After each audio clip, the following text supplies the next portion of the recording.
બમ બમ નાય નાદ ગુંજે છે રે, અરે હરિહર હાથ ગુંજે છે. તો ગિરનારની ખાલી એક પ્રદક્ષિણા થઈ જાય ને તો 12 જ્યોતિર્લિંગનું ફળ આપ્યું. મહાદેવ બોલે બંધાણા છે, વચને બંધાણા છે. દેવોને વિચાર આવ્યો કે શું કરવું, આ ક્યાં મળે. ત્રણેય દેવોએ ઉપરથી દ્રષ્ટિ કરીને ત્યાં ગિરનારનું એક એવું આંગણું દેખાણું. અનસુયાના આંગણા રૂડા રે, પોઢા 3 દેવ બાલુડા.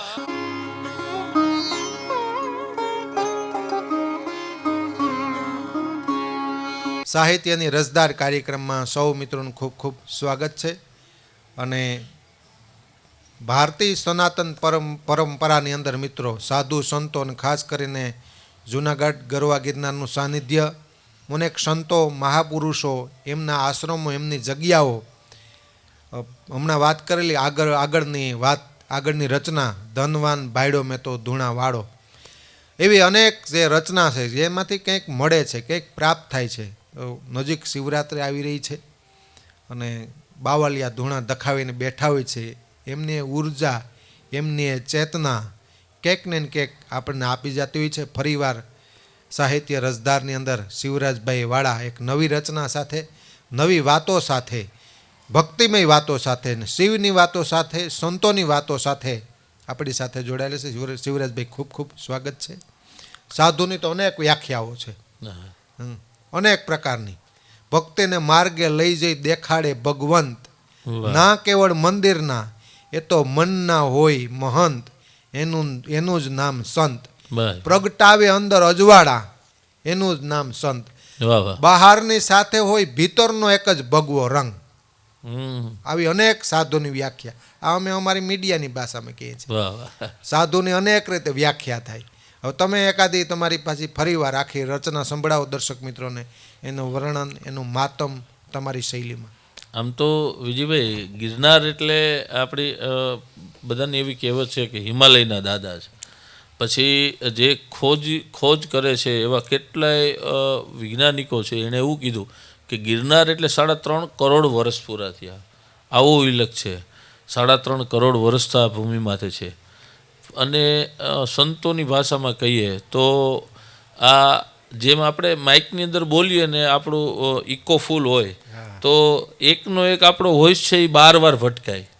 એમ ગિરનાર એક એવું બ્રહ્માંડની જેમ એક એવી રચના છે કે ત્યાં એક નામ લેવાથી 12 નામ તમારા લખાય છે. જાણે તમારો શબ્દ રિબાઉન્સ થાય છે. એવી આ ભૂમિ, એટલે મહાપુરુષો અહીંયા આવીને ભજન કરે છે. ને આનાથી આપણે આપણી સાબિતી મળે છે કે આપણે ગયા જન્મમાં ખૂબ સારા કર્મ કર્યા છે, તો ગિરનાર જેવી પવિત્ર ભૂમિમાં આપને જન્મ મળ્યો છે. અને એવા મહાપુરુષોનો અહીંયા ભેટો થાય છે.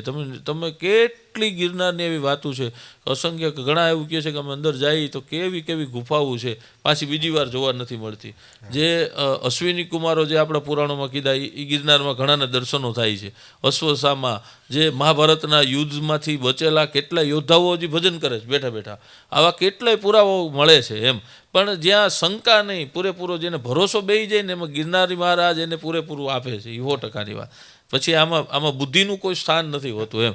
આ કોઈ અંધશ્રદ્ધાનો વિષય નથી. પણ ગિરનારનું ક્ષેત્ર એવું છે કે આજે અમે જૂનાગઢમાં રહીએ છીએ તો આપણને ખબર કે કદાચ કોઈ માણસને ક્યાંય તકલીફ આવી હોય ને માણસ એમ કહે કે મારે આપઘાત કરી જવો છે, અને કોઈ પણ એની વ્યવસ્થા કે દવા કે રાંધવું કે ગમે લઈને નક્કી કરીને જાય કે મારે ભવનાથ જઈને આપઘાત કરવો, એ ખાલી દામો કુંડ વટી જાય ને તો એનો વિચાર ફરી જાય છે.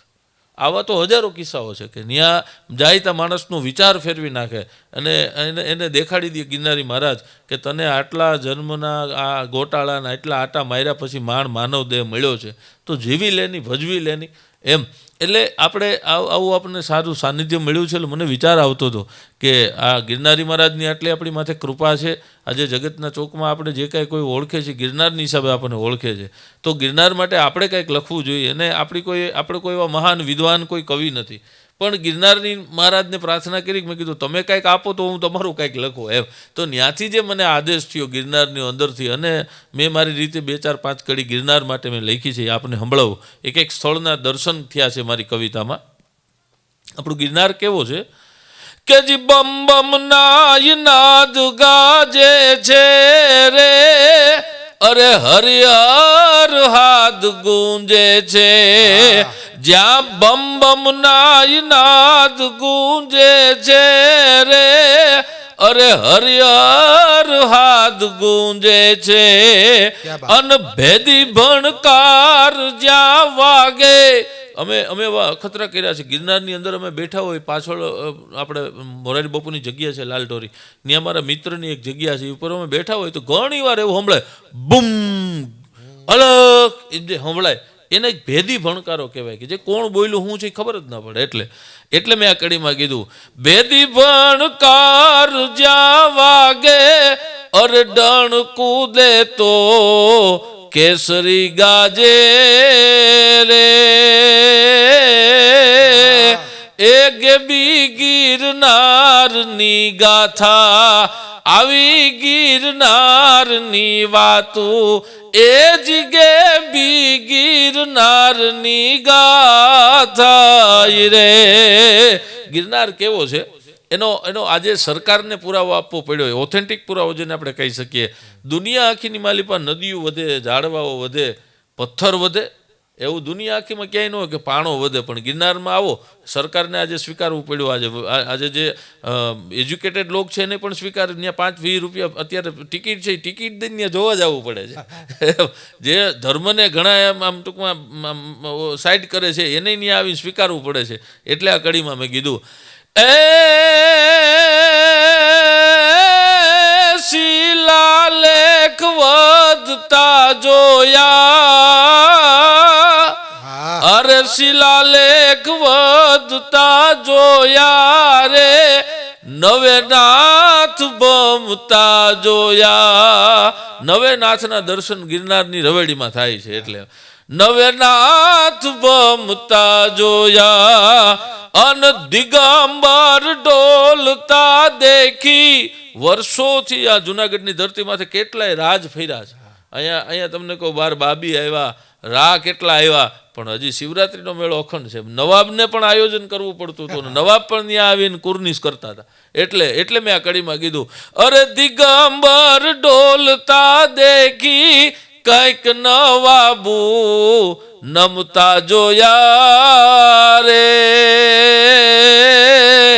અરે ગેબી ગિરનારની ગાથા આવી ગિરનારની વાતો અને એથી આગળ કહી કે અમારે ભૈરવ ટૂંક નામનો એક પથ્થર છે વિજયભાઈ વર્ષો પહેલાની એવી કહેવત છે કે માણસને આપઘાત કરવો હોય તો માણસ આપઘાત કરવા માટે ત્યાં કરવા જેવી વસ્તુ જ નથી જીવવા જેવી વસ્તુ છે દુનિયામાં સમય તો આવ્યા જ કરવાનો સારો આવે એમ ખરાબ આવે એ ખરાબ આવ્યો એટલે પાછો સમજી લેવાનો સારો આવવાની તૈયારી છે એટલી જ ખરાબ તમને કહેવા આવ્યો વાહ સારો સમય આવેલો આવે છે પછી માણા તરીકે જીવીએ તો એમ પણ પેલાના માણસોને એવી કહેવત હતી કે ત્યાંથી કોઈ માણસ આપઘાત કરે તો એને બીજે ભાવ રાજાનો અવતાર મળે આજે પ્રધાનનું છે એ રાજા જ છે એમ તો બીજી ભાવ એને રાજાનો અવતાર મળે એટલે માણસો ઘણા એવા ભૈરવ જપ ખાવા માટે આવતા એમ માણસ ક્યાંક જીવનમાં કંટાળી ગયો તો ભૈરવ જપ ખાઈ જતો એટલે મેં આ કડીમાં કીધું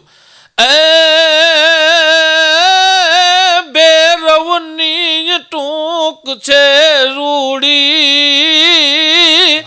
અરે અમારે ભૈરવની ટૂંક છે રૂડી રે દાતારની ફૂંક છે રૂડી દાતાર બાપુ જ્યારે સલમ પેટાવે અને દાતાર બાપુ ફૂંક મારીને એકદમ મારીને આમ હાથ લાંબો કરે એટલે દત્તાત્રેય મહારાજને આપતા દત્તાત્રેય મહારાજ એક શટ મારીને હાથ લાંબો કરે એટલે પરબે દેવીદા બાપુને આપે દેવીદા બાપુ એક શટ મારીને પાછા આમ હાથ લાંબો કરે એટલે પોતાના ગુરુ મહારાજ જયરામ ભારતી બાપુને આપે એક સલમ 72 કિલોમીટરનો પલ્લો કાપીને પાછી આવે એ કેવડી ફૂંક કઈ છે એટલે મેં આ કડીમાં કીધું ભૈરવની ટૂંક છે રૂડી રે અરે દાતારની ફૂંક છે રૂડી અને કીધા બાર દ્વાર બાવલીએ ગિરનાર આપણો એવો છે વિજયભાઈ એને 12 દરવાજા છે 12 નાકા કહેવાય છે ઇન્દ્રેશ્વર મહાદેવ ભવનાથ મહાદેવ ટપકેશ્વર મહાદેવ પછી રામનાથ મહાદેવ મથુરેશ્વર મહાદેવ 12 જ્યોતિર્લિંગ છે ભગવાન મહાદેવે એવું કીધું છે કે ભાઈ કદાચ તમારી પાસે ફેર હોય ને 12 જ્યોતિર્લિંગના દર્શન થાય તો બહુ સારું પણ ન થાય તો ગિરનારની ખાલી એક પ્રદક્ષિણા થઈ જાય ને તો 12 જ્યોતિર્લિંગનું ફળ આપ્યું મહાદેવ બોલે બંધાણા છે, વચને બંધાણા છે, એટલે તો આપણે ગિરનારની આપણે પરિક્રમા કરીએ છીએ, એટલે 12 જ્યોતિર્લિંગનું પરિક્રમા થઈ જાય એવડું મહત્વ આપ્યું છે. એટલે મેં કીધું કીધા 12 દ્વાર બાવલીએ પણ ભવનાથે ભોળો ભાંગ પીવે, અને ભાંગ પીવાની ઈચ્છા થાય મહાદેવ શિવરાત્રી આવે એટલે પાછો ભોળોનાથ ભવનાથમાં આવીને બેસી જાય. એ આપણું ભવનાથ. એટલે એથી આગળ એક કડીમાં હું તમને કહું, જ્યારે મેં આ રચના લખવા બેઠો ત્યારે મને એક કડી ભૂલાઈ ગઈ. મને ગિરનાર માથે જે બેઠેલી મા જગદંબા અંબામાં એ ભૂલાઈ ગયા. ને પછી મને વિચાર આવ્યો, કરે રે મા તો રહી ગયા. રાતે નીંદર ન આવીને સવારે વહેલા 4 વાગે ઉઠાડીને માતાજી આ કડી મને વહેલી 4 વાગે લખાવી. એટલે મેં કીધું આશીષ તો આપતી અંબા, અરે માં આશીષ તો આપતા અંબા રે, જોગણિયા જોજ જગદંબા. તમે દામોકુંડથી આગળ હાલો ને એટલે જોગણીયો ડુંગર આવે છે. દામોકુંડની બાજુના ભાગમાં જોગણીયો ડુંગર. આજે પણ ત્યાં કેટલા એવા ભક્તો છે કે જ્યાં માતાજીના દર્શન થાય છે, જોગણીના દર્શન થાય છે, અને 64 જોગણીનો વાસ કહેવાય છે ત્યાં. એટલે મેં આ કડીમાં કીધું આશીષ તો આપતા અંબા રે, જોગણિયા જોજ જગદંબા, અને ઝીણો તો બહુ છે જાડો, ઝીણો તો બહુ છે જાડો. આ કડીને સમજાવું, નકર ખબર નહીં પડે કે ભાઈ ઝીણો કોઈથી જાડો ન હોય, જાડો હોય ઝીણો ન હોય. પણ વાત એવી છે કે જ્યારે ગિરનારની પરિક્રમાની શરૂ થાય ત્યારે પહેલો પડાવ પડે એ ઝીણા બાવાની મઢી કહેવાય છે. ત્યાં બનાવ એવો બન્યો તો હજારો સંતો બેઠેલા, ઝીણા બાવા એટલા બધા જાડા હતા, એટલા બધા કે સંતો એને મસ્કરી કરવા માંડ્યા. ત્યારે ઝીણા બાવા ઊભા થઈને એટલું કીધું, તમે દેહને હુકામે ને જોવો છો, આની સામે જોવામાં અંદર બેઠેલાને જોવો નહીં. તમે સંતો ઉઠી અને દેહની મસ્કરી કરો છો. આ તો ભગવાને આપેલું એક સાધન છે, અને જો તમારે માપ જોતું હોય ને તો લ્યો માપ આપું એમ કરીને પોતે હાથમાં સલમ હતી, ઊંધી ઠપકારી, સલમને ખાલી કરી અને સલમની હોહોરા નીકળ્યા. એટલે દુનિયાએ કેવું પડ્યું કે ઓહો આ તો જાડો નહીં, આ તો ઝીણો છે. એટલે ઝીણા બાવાનું નામ પડ્યું, એટલે ઝીણા બાવાની મઢી તરીકે ઓળખાય. એટલે મેં આ કડીમાં કીધું અરે ઝીણો તો બહુ છે જાડો, ઘૂડ મુખાની ધૂણિયું ધકતી રે, એ ગેબી ગિરનારની ગાથા આવી ગિરનારની વાતું. કેવો ગિરનાર છે. અને એથી આગળ મને વિજયભાઈ આ કડી મને ખૂબ ગમે છે. રચના બધી ગમતી હોય છે, પણ આ બહુ વાલી એટલા માટે છે કે બ્રહ્માંડની મોટી વાત આ કડીમાં આવી જાય છે. કારણ કે જ્યારે સૃષ્ટિનું સર્જન થયું ત્યારે 3 દેવો આપણા પ્રાગટ્ય થયું છે. બ્રહ્મા વિષ્ણુ મહેશ, એનો જન્મ નથી, પ્રાગટ્ય છે. આજે આપને ખબર જ નથી, બધા હરખો આપણે ગણીએ. જોગણી અને આદ્યશક્તિમાં ફેર છે. દેવો અને જો અમુક દેવો એવા છે કે જેનો જન્મ થાય છે તો એને ભક્ત મંડળ કહેવાય, એને દેવ ન કહેવાય. દેવ છે એ તો પ્રાગટ્ય હોય છે. આદ્યશક્તિ છે એનું પ્રાગટ્ય હોય, અંબાજી છે એનું પ્રાગટ્ય છે, એના માતા પિતા ન હોય. જોગણીનો જન્મ થાય છે, એનું મૃત્યુ થાય છે. આદ્યશક્તિનો જન્મ નથી થતો ને એનું મૃત્યુ ન હોય તો પ્રગટ થાય. શિવની અર્ધાંગના હોય એને આદ્યશક્તિ કહેવાય. આપણે બધા માતાજીને હરખા ગણીએ એવું નથી હોતું. આ તો આદ્યશક્તિની કૃપાથી તમારી ત્યાં જોગણીનો જન્મ થાય છે. બાકી આદ્યશક્તિ અલગ છે, જોગણીઓ અલગ છે. એટલે પણ એ વિષય ઉપર આપણે નથી જવું. એટલે વાત એ કરું છું કે જ્યારે બ્રહ્માંડનું સર્જન થયું ત્યારે 3 દેવો પ્રાગટ્ય થયા. પ્રાગટ્ય થયું એટલે માં ન મળી, માનો ખોળો ન મળ્યો. બીજું બ્રહ્માંડ, આજે તમે નાનું એવું કોઈ આયોજન કરો તો 2-4 રાત તમારે ઉજાગરા થાય. તો આવડા મોટા બ્રહ્માંડનું સર્જન કર્યું તો દેવો કેટલા વર્ષો સુધી જાગ્યા છે. એટલે એક તો થાક લાગ્યો. તો એમ થયું કે ભાઈ થાક ઉતરી જાય અને માનો ખોળો મળી જાય. કવિઓ, કલાકારો, ગાંધર્વો, અક્ષરો એમ કહે છે માં. ભગત બાપુ એમ કે મોઢે બોલું માં તા તો હાચે નાનપણ સાંભળે, પછી મોટપની મજા અમને કડવી લાગે કાગડા. માં તત્વ શું છે, માના ખોળાની અંદર કેટલી હૂફ પડી છે. એ દેવોને વિચાર આવ્યો કે શું કરવું, આ ક્યાં મળે. 3 દેવોએ ઉપરથી દ્રષ્ટિ કરીને ત્યાં ગિરનારનું એક એવું આંગણું દેખાણું, અત્રિ ઋષિ અને અનસુયાનું આંગણું દેખાણું. એટલે 3 દેવો ત્યાં આવી અને એમ કહેવાય છે કે માતાજીની પરીક્ષા કરવા માટે બેઠા. આપણે એમ કહીએ છીએ કે એ બધી વાતો તો મને બહુ ગળે નથી ઉતરતી, પણ 3 દેવો ખરેખર બાળક બનીને મા પાસે આવ્યા હતા કે ભાઈ માં આ રીતે અમને ભિક્ષા આપો ને આન તેને, કે જે કાંઈ આગળ ઉપર વાત હોય. પણ 3ને બાળક બનાવીને ઘોડિયામાં હુવરાવ્યા. માં છે એ હાલરડા મેળી ગાવા. ત્યારે બ્રહ્માંડનું સર્જન કરી દે. પલકવારની માલિપા એમ કહેવાય છે કે આમ આંખ બંધ કરીને ઉગાડતા બ્રહ્માંડનું સર્જન કરે. એવી શક્તિઓ આવીને માના આંગણામાં ઊભી રહીને હાથ જોડીને કીધું કે હે માં, અમને અમારો કંથ આપી દે, અમને અમારો પતિ આપી દે. માતાજી કીધું કે ઘોડિયામાં હુતા તમે તમારો જેનો જે પતિ છે એ ગોતી ગોતીને લઈ જાઓ. એ ત્રણેય ડોકા કાઢવા માંડ્યા, પોતાના પતિને ઓળખી ન શક્યા. આજની ઘડી સુધી નથી ઓળખાતા. ત્રણમાંથી તેદી ન ઓળખાણા. એટલે કીધું માં અમે નથી ઓળખતા, અને આમાં કાંઈક ભૂલ થઈ જાય તો કે તમે તમારા પતિને ન ઓળખી શકો, ન ઓળખી ગਏ તો કે એક કામ કરો, તમને બધું ત્રણેયને સજા આપું છું. 6 મહિના સુધી એક હાવણો લઈ લ્યો, એક રહોડામાં વયા જાઓ, એક વાહિદા મળો કરવા. બ્રહ્માંડનું સર્જન કરે એવી શક્તિઓ તો જે આમ કહેવાય છે કે એ હાવણા લઈ અને આંગણા વાળતા હતા. આંગણું કેવું હોય છે એટલે મેં આ કડીમાં કીધું, અનસુયાના આંગણા રૂડા રે પોઢા 3 દેવ બાલુડા. અરે અનસુયાના આંગણા રૂડા રે, અરે પોઢા 3 દેવ બાલુડા. અને શક્તિ કે રસાયબા સૂતા, શક્તિના સાહેબા, શક્તિ કે રસાયબા સૂતા.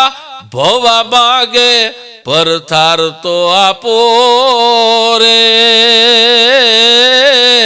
એ ગેબી ગિરનારની ગાથા.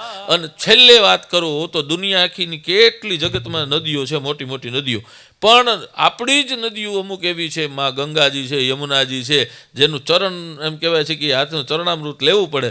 અમુક જે સેલમ ને એવી કેટલી નદીઓ વિદેશમાં છે એનું ચરણામૃત ન લેવાય. રૂપાળી રૂડી ઘણી છે, પણ પવિત્રતા તો આપણી નદીઓમાં પડી છે. તો મેં કીધું આ બધી નદીઓમાં પવિત્રતા છે, તમારી જૂનાગઢની હોનરેક કંઈ કમ થોડી છે. એટલે મેં આ કડીમાં કીધું, હોન રખનાય ખોબલા પાણી. અરે અમારી હોન રખનાય ખોબલા પાણી રે, શિવે ગાય ગીત હરવાણી. અને દામોદર ડૂબકી મારી. દુનિયાના કોઈ પણ જગ્યાએ તમે ગમે એવડી યાત્રા કરો પણ દામોકુંડમાં ડૂબકી ન મારો ત્યાં સુધી યાત્રા અધૂરી કહેવાય. બરાબર, એટલા માટે મેં કીધું, અરે દામોદર ડૂબકી મારી, ધામ ચારે ના ફળ કમાણી રે. ગેબી ગિરનારની ગાથા, આવી ગિરનારની વાતો, એ જ ગેબી ગિરનારની ગાથા રે. વાહ શિવરાજભાઈ, વાહ. ગિરનાર આખો લઈ લીધો, ગિરનારની વાતો, ગિરનારની સાથે જોડાયેલી, અને આપણા ભવનાથ વિસ્તારની અને જૂનાગઢનું ગૌરવ. આ રચનાની અંદર તમામ વસ્તુનો સમાવેશ કર્યો. ફરીવાર સાહિત્ય રસદાર કાર્યક્રમમાં શિવરાજભાઈ કોઈ નવા પડાવ સાથે, નવી વાતો સાથે, નવી રચના સાથે ફરીવાર મળશું. ત્યાં સુધી ખૂબ ખૂબ આભાર આપનો. ધન્યવાદ. બધાને જય ગિરનારી. જય ગિરનારી.